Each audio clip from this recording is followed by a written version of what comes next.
Good morning and welcome to Rose Red Homestead, where today we're going to be talking about food security. And this is going to be all about powdered milk and why should we store powdered milk?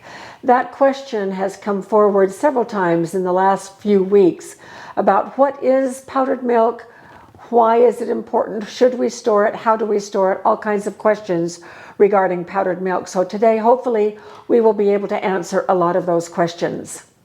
Well, powdered milk is nothing more than regular whole milk that has been processed to remove the water, which is about 82% by weight, and in most cases to remove the fat. Non-fat dry milk is a shelf-stable product that will last up to 20 years in temperatures, when stored properly in temperatures that are 75 degrees or lower. Now, sadly, we don't have that option. Our garage, which is where we store our food, gets up into the 90s, and so we wouldn't last 20 years with this. But we rotate through foods sooner than those great big long end dates, so it works just fine for us. So let's talk about a little bit about powdered milk. Powdered milk is sometimes called dry milk. It is sometimes called milk solids. You will see in some of our recipe books where I have referred to a certain number, a half a cup of milk solids, half a cup of dry milk solids. And that is exactly what powdered milk is. It is the solids that are left after the fat and the water have been removed. And it's quite a process that they go through. Now, there are two different types of powdered milk. One, and this is non-fat powdered milk.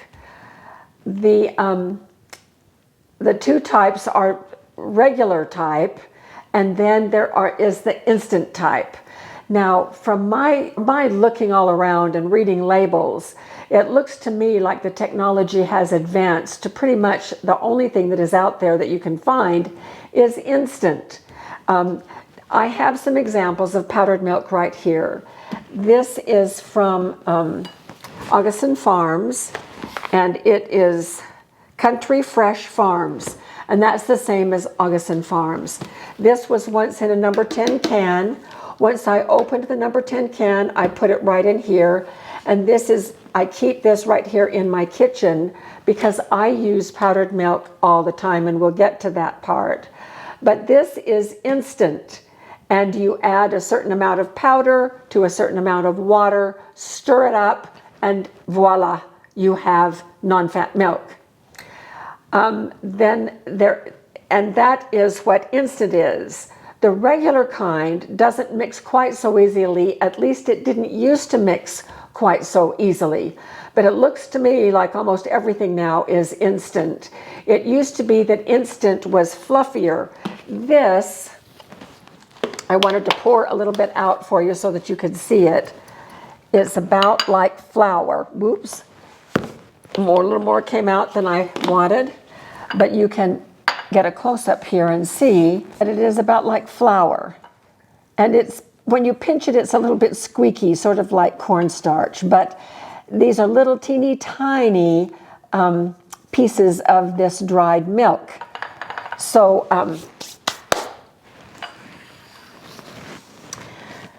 some people say that you can mix the regular with warm water and it dissolves easier in warm water, and then you just put it in the refrigerator overnight. If you are going to drink this after reconstituting it, I highly recommend that you chill it, get it as cold as you possibly can. I grew up on powdered milk, and it was one of the experiences in my childhood that was not a happy experience for me. My gag reflex worked overtime when Mother would mix up powdered milk. It's just, and of course this was 60 years ago, 70 years ago, when I was 9 years old and younger and then a little bit older. We had a large family. I'm oldest of 9 children. Dad was a university professor, not making a whole lot of money. Professors generally don't. And raising a large family, I remember the angst that was in our household quite a bit over finances and ways that Mother and Dad could cut down on the food bill to feed a large family. And one of the ways was to use powdered milk. Mother finally began mixing it half powdered with half whole milk. We got a cow, and that was a little bit more tolerable. But to this day, to this very day, the smell of powdered milk hasn't changed much, and it triggers my gag reflex. Jim is laughing. What was funny? I was waiting for you to sneeze. Oh. But I was also thinking of the same experience. Oh, my goodness sake. But do we store it today, even though it is not a perfect replacement for the kind of milk that we like to drink, which is whole milk? You bet we store it, and we store a lot of it because it has many, many uses, and we're going to go into that in just a minute. And so the two kinds are regular and instant, and you can store either kind. The sources for this, now this is Augustin Farms number 10 can, which is this size of a can, and the entire thing in this one makes 5 gallons of milk. This is it's also packed this way in Mylar pouches in cases of 12 from the Church of Jesus Christ of Latter-day Saints. And you can go online. This is Deseret Farms. You can just do a search on Deseret, D-E-S-E-R-E-T, Deseret Farms, and go to their online store. And you don't have to be a member of that church to buy things. Anyone can purchase any of the food. And you know, they're experts on food storage. And so this dry milk is pretty good. So another thing that you can do to help the taste and the texture of reconstituted, if you're going to drink it plain, is to add a little bit of extra powder than what is called for, and that thickens it up just a little bit and makes it a little bit more palatable. Is it possible that you can buy whole powdered milk? Yes, it is. You can certainly buy whole powdered milk, and that tastes a lot better, but it has the fat in it. And the thing about fat is that it goes rancid. And so it only has a shelf life of 6 to 9 months. Now, if you have a freeze dryer, you can do your own non-fat dry milk or your full fat or anything in between in your freeze dryer. I have done that. I've done both. I have some jars out in our lab of regular powdered milk that I use for baking, just the non-fat, and also the whole fat. I've also done buttermilk, so it works great if you have a freeze dryer. But if you don't have a freeze dryer, this number 10 can of Augustin Farms is $15. Now, I want to go over the prices so that you can kind of have see the difference. So, Jim, do you remember how much you paid for this milk? $2.89. Okay, so let's say about $3. I don't know how much a gallon of milk is these days. Probably $4, $5. Something like that. I don't remember. We don't buy gallons. We don't buy gallons because this lasts us longer usually than it's good for. So with a comparison, you can do your own comparison with fresh milk. But in terms of these powdered milks, you buy these by the case, and there are 12 in a case. Each one makes 2 gallons when it's reconstituted. So that case has 24 gallons possible with the powder, and it sells for $94. Augustin Farms sells for $15. This is Augustin Farms, but it's probably about the same. Sells for $15. It makes 5 gallons, and 25 gallons is $75. So this is less expensive than this is by about $20. So you can make your own choice there. But when you are looking at the cost of powdered milk, there is more than just the cost. You need to look at the back labels to do some comparison. I want to go over some of the reasons why we store, and I think everyone should store, dry milk, powdered milk. Now notice here, this is called dry milk. This is called real instant non-fat milk. The fact that it's instant tells you that it's dry. And Augustin Farms with theirs, I don't know what they say, real instant non-fat dry milk. Instantly mixes with a spoon just by adding water and stirring. All right, so I keep the little label right there, so right here, so that I can remember how to mix it. Okay, so the main reason that we store powdered milk is because of the nutrition. It is a wonderful source of protein and calcium and also vitamins and minerals. So I just want to take a quick little run through on, I'm going to set this one aside because I don't have the nutrition information, but it will be just about equal to this. So comparing fresh with these two, let's take a look at the calcium is 20%, is 280 milligrams or 20% of the daily need for adults. Calcium here is 30%. Does not give the milligrams, it just tells how much. And calcium here is 359 milligrams or 30% of the daily requirement. So it has a lot of the calcium that would be needed in difficult times. Perhaps the grid is down and we're having to eat only from the food that we have stored. So this is a great source of calcium. Now, what about protein?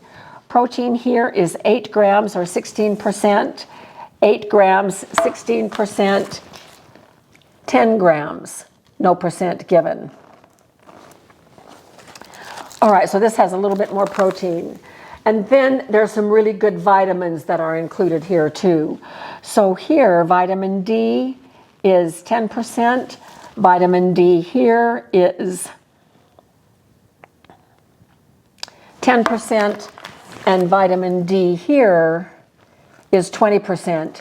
Now notice that this one says vitamin A and D fortified.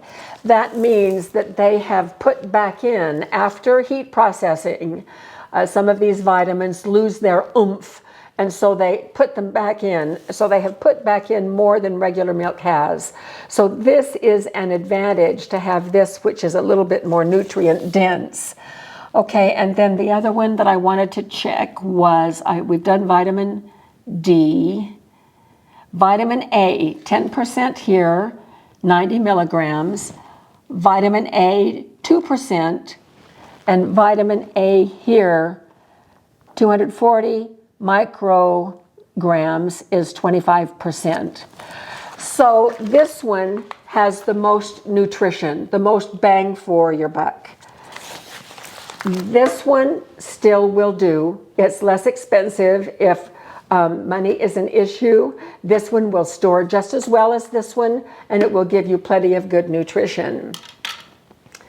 All right, so also another reason to store is it gives you more cooking options.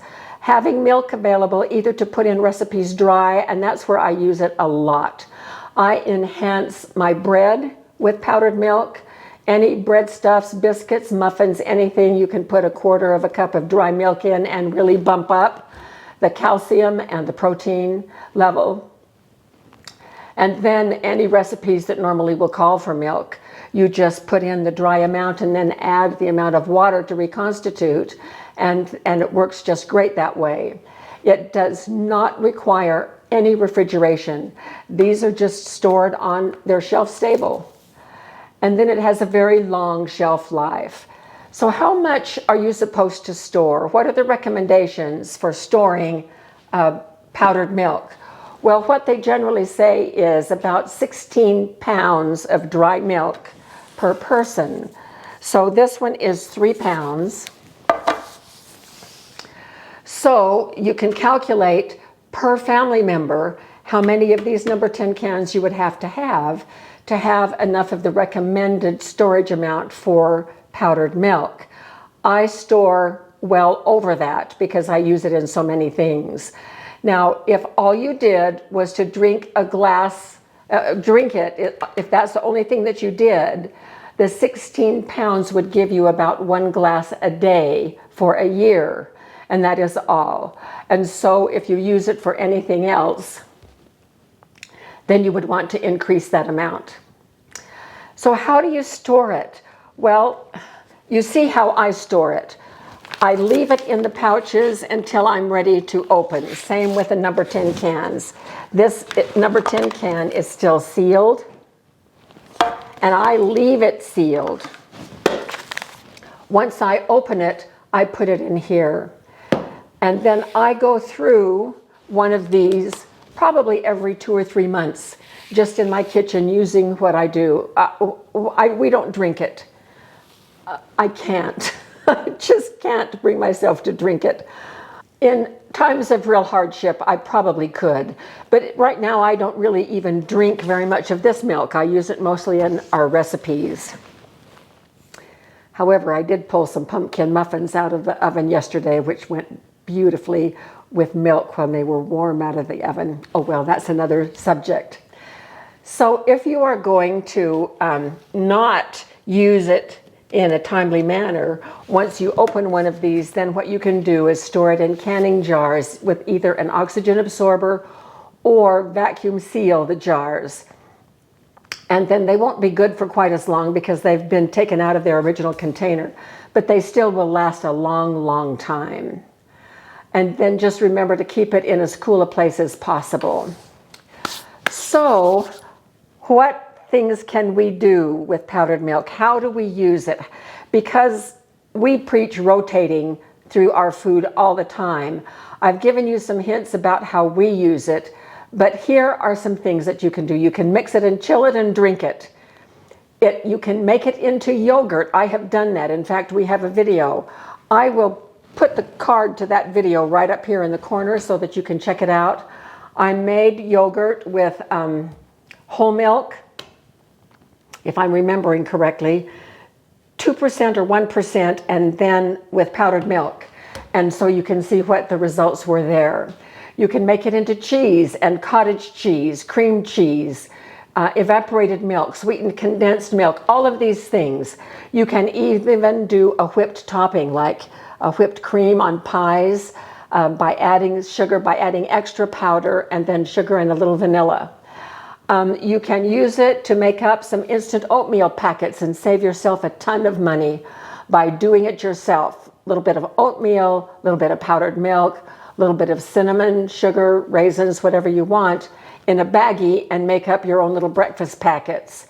And then, of course, in baking, as I have mentioned before, you can also use it for cream soups and for sauces of every kind that would require milk, like a white gravy, for instance, would be great to use powdered milk for. We consider storing powdered milk one of the necessities for life in a difficult situation because of the reasons that we have mentioned in the video.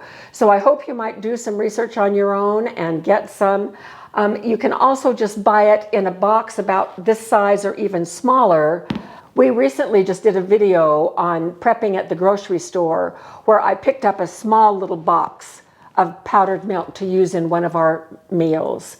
And so they can come in all sizes. You can start small and start experimenting with it and using it and see how you can use it in your own kitchen.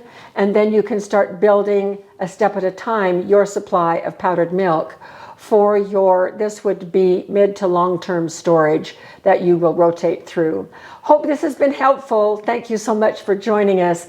Thanks for spreading the word about our videos. We're hearing about more and more people who are sharing our videos with other people, and we're getting lots of brand new subscribers, which we appreciate so very much. Welcome to our channel. We have a wonderful learning community here, and people here are so kind and good to each other. It just thrills us to read through the comments, and especially when people are talking to one another and answering each other's questions. It really is a great place to be. So thank you for being part of our community, and we will see you very soon for another video.